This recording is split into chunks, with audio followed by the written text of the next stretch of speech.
Karibu tena mtazamaji wa BM Media. Leo tutakuhabarisha kuhusu kisa cha Amosi. Amosi hakuwa nabii wa kawaida. Hakuwa akitoka katika shule za unabii, wala hakuwa kuhani au mtawala. Yeye alikuwa mchungaji wa kondoo kutoka mji mdogo wa Tekoa, kusini mwa Yuda. Pia alikuwa akijishughulisha na kilimo cha mikuyu. Hii inamfanya awe tofauti na manabii wengi, akionyesha jinsi Mungu anavyoweza kumtumia mtu yeyote bila kujali asili yake au hadhi yake katika jamii. Wito wa Mungu na ujumbe wake. Katika kipindi ambacho Israeli, ufalme wa kaskazini, ilikuwa ikifurahia amani na mafanikio ya kiuchumi chini ya utawala wa mfalme Yeroboamu II, Mungu alimuita Amosi ili atoe ujumbe mzito. Ujumbe wake haukutaka kuwasifu, bali ulikuwa wa hukumu na onyo kali. Licha ya utajiri na anasa, jamii ya Israeli ilikuwa imejaa ukosefu wa haki, rushwa, udhalimu dhidi ya maskini na ibada ya sanamu.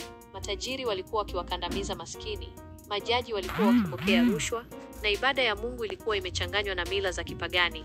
Amosi alitumwa kutabiri hukumu si tu kwa Israeli na Yuda, bali pia kwa mataifa mengine yaliyowazunguka kama vile Dameski, Sham, Gaza, Ufilisti, Tiro, Edom, Amoni na Moabu. Alionyesha kuwa Mungu ni mtawala wa ulimwengu wote na atawawajibisha wote kwa dhambi zao. Hata hivyo, ujumbe wake mkuu ulikuwa kwa Israeli, akifichua dhambi zao na kuwataka watubu. Dhambi zilizokemewa na Amosi. Amosi alikemea vikali dhambi kadhaa ambazo zilikuwa zimeenea katika Israeli. Ukandamizaji wa maskini. Alishutumu jinsi matajiri walivyokuwa wakiwauza maskini kwa ajili ya jozi ya viatu, wakiwakandamiza na kuwanyonya. Ukosefu wa haki mahakamani. Alikemea majaji waliopokea rushwa na kugeuza haki kuwa sumu na kuwaacha wenye hatia huru. Anasa na tamaa. Alishutumu tabia ya watu wa tabaka la juu waliokuwa wakiishi katika anasa, wakinywa divai na kula vyakula vizuri huku wakiwapuuza maskini. Aliwarejelea baadhi ya wanawake wa Samaria kama ng'ombe wa Bashani kwa ajili ya tamaa yao na jinsi walivyowasukuma waume zao kuwakandamiza wengine. Ibada isiyokuwa ya kweli. Licha ya matambiko na sherehe za kidini zilizofanywa, Amosi alikemea kuwa ibada zao hazikuwa za kweli kwa sababu hazikuendana na maisha yao ya kila siku ya ukosefu wa haki.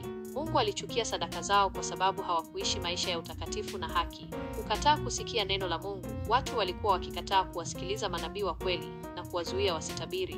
Maono na matumaini. Licha ya ujumbe wake mzito wa hukumu, Amosi pia alitoa matumaini. Alizungumzia kuhusu siku ya Bwana ambayo ingekuwa siku ya hukumu, lakini pia alitabiri kurejeshwa kwa Israeli. Alitabiri kwamba Mungu atainua tena hema iliyoanguka ya Daudi, akimaanisha kurejeshwa kwa ufalme na jamii iliyovunjika. Hili lilikuwa agano la matumaini kwa siku zijazo, likionyesha kuwa Mungu daima hutoa njia ya msamaha na urejesho kwa wale wanaotubu. Urithi wa Amosi. Amosi anatukumbusha kwamba Mungu anajali kuhusu haki na usawa katika jamii. Anawaajibisha watu kwa dhambi zao, hasa ukandamizaji wa maskini na ukosefu wa haki. Urithi wake pia unatuonyesha ujasiri wa kutangaza neno la Mungu bila hofu, hata kama linaweza kuwa lisilopendwa na watu. Ni kielelezo cha jinsi Mungu anavyochagua vyombo vyake kutoka sehemu mbalimbali ili kutimiza makusudi yake. Tafadhali usisahau kusubscribe channel yetu kwa mafundisho ya kibiblia.